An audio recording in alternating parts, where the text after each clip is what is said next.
All right, now we get into a character I've been dying to talk about, even though I'm such a Batman lover.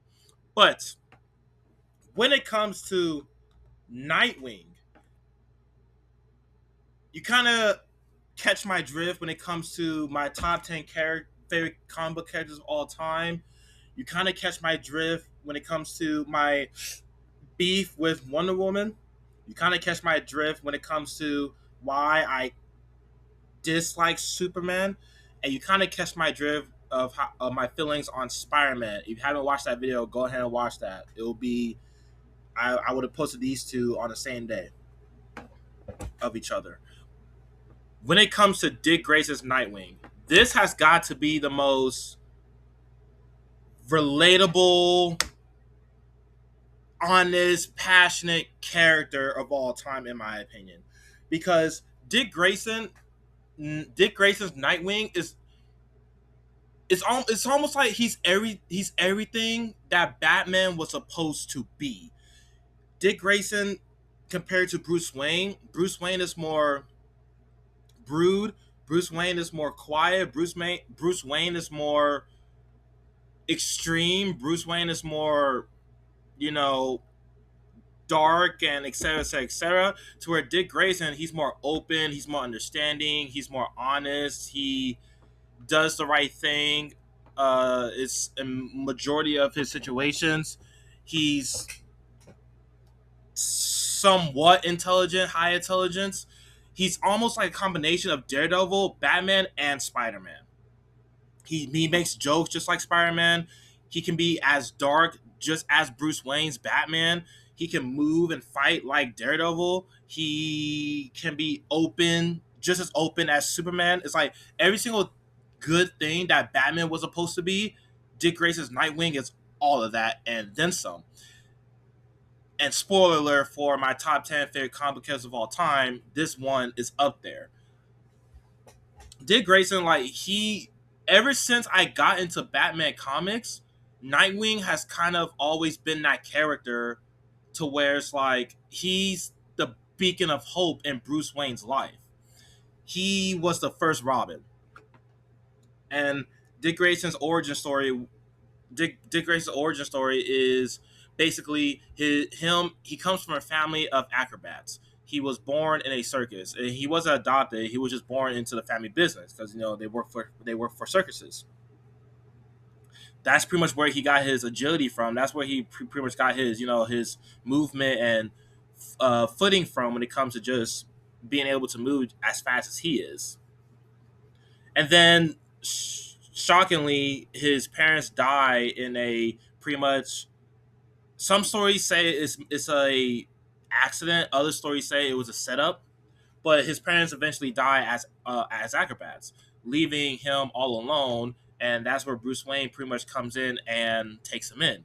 Now there is a lot of controversy when it comes to that because there's this whole trend, or there was a trend about Bruce Wayne's Batman pretty much capturing kids and force them to be vigilantes. Which, if you read the story and you actually know the whole character arc of Dick Grayson and Bruce Wayne's relationship, it's not really. I understand the weirdness to it, but it's not really like that at all. I feel like it's just simply just misunderstanding the whole point of the story. But in regardless of that, we'll talk about Dick Grayson. We're not talking about Batman right now. Even though he's in Batman lore. So his parents die. He's all alone. Bruce Wayne comes in and pretty much adopts him. At first, Bruce Wayne did it because he knows exactly what Dick Grayson is going through, and his whole thing is that he doesn't want Dick Grayson to be like him because Bruce Wayne even knows his damn self that he's not really a good person. He's allowed the darkness to get to him to the point he dresses up as a fucking bat and fights crime. So, and he knows if it was anybody else, they would have easily slipped to the dark side and become way worse than who Bruce Wayne is. The only reason, and Bruce Wayne said it himself, the only reason why Bruce Wayne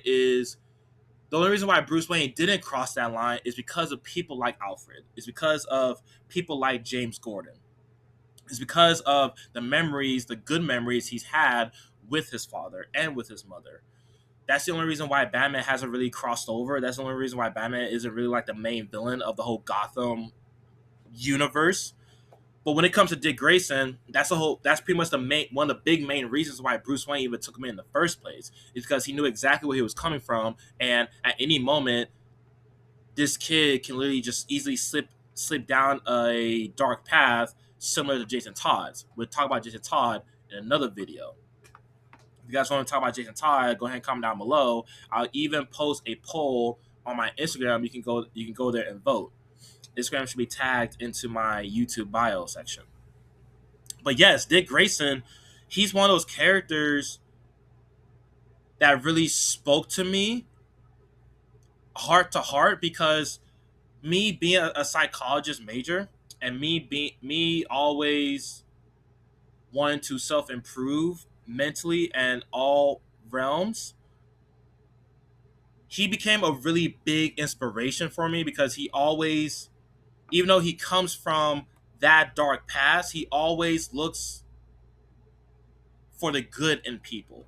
Even though he knows good and damn well there's darkness out there, because he's exposed to them just as much as Batman is. But he always has a smile on his face. Dick Grayson is one of those people, like in real life, that would take on your pain just for you to feel better. And that to me speaks hugely, wildly when it comes to Nightwing. Because at the end of the day, you need a superhero like that. That's why Spider-Man is so liked. That's why Superman is so liked. That's why in some shape or form Wonder Woman is so liked. Wonder Woman is so liked. And Nightwing to me is pretty much everything that Batman is supposed to be. And he's relatable, and he's funny, and he's very charismatic.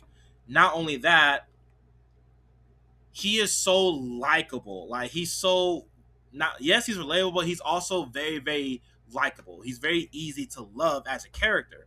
There was this one time I was reading up on Nightwing. I believe it was this comic book that right here. Did I pass it? It was underneath one of these pictures. Was it this one? It was like the one before. Maybe if I type in Nightwing cover, it'll pop up. There we go. It was this one. And this one. Yes, it was this comic book right here. I read up on Nightwing in this comic book, and there's a part in the story to where he gets captured. He gets captured by the villain. I'm not gonna name no names because I don't want to spoil it. Go read it for yourselves. It's pretty fire. But he gets captured by the villain, and because he's a Teen Titan, he's part of Justice League, and they're all a group. They all have trackers on each other, and when a tracker goes offline, that pretty much means you're either dead or somebody turned off your tracker, aka you're captured. So Nightwing gets captured, and he's been pretty much unconscious for like a good, you know, 8 or 5 hours. I can't remember exactly what number, but he's been out for a while. And when he finally wakes up, he tells the villain, "Hey, you gotta give me back my tracker. You gotta give me back my communicator. It's not gonna end well for you." And the bad guy, who is revealed is not really a bad guy. She is there to just she's basically on the wrong side of things. Long story. Go check it out for yourselves. But she gives him back the tracker, and he pretty much calls off the whole entire Justice League and Teen Titans, because when his communicator went offline, Barbara Gordon, aka Batgirl, aka his home chick, she pretty much contacted the whole entire Justice League and the Teen Titans, and all these heroes are just searching out, looking for Nightwing, aka Dick Grayson. Batman was out there, Superman, Flash, Beast Boy, Cyborg. Like, they were freaking hunting down who freaking captured Dick Grayson. That's how likable he is. Like, he's to a point to where he's such a good person that where every single person he's helped or every single person he came across, any single hero that he partnered up with, they are literally to lay down a line for this guy. That's how much of a good person Nightwing is. Now I understand the criticism when it comes to Nightwing. You know, he's not really he's Batman's sidekick. You know, there's not really anything for him. There's really nothing really interesting. Da da da da da da da. He's too funny. Like I understand all the criticism, and like I said in my Spider-Man video, like I said in my Superman video, I like what I like. You guys like what you like, and this character right here is fucking flames. And I'll catch you guys later in the next one.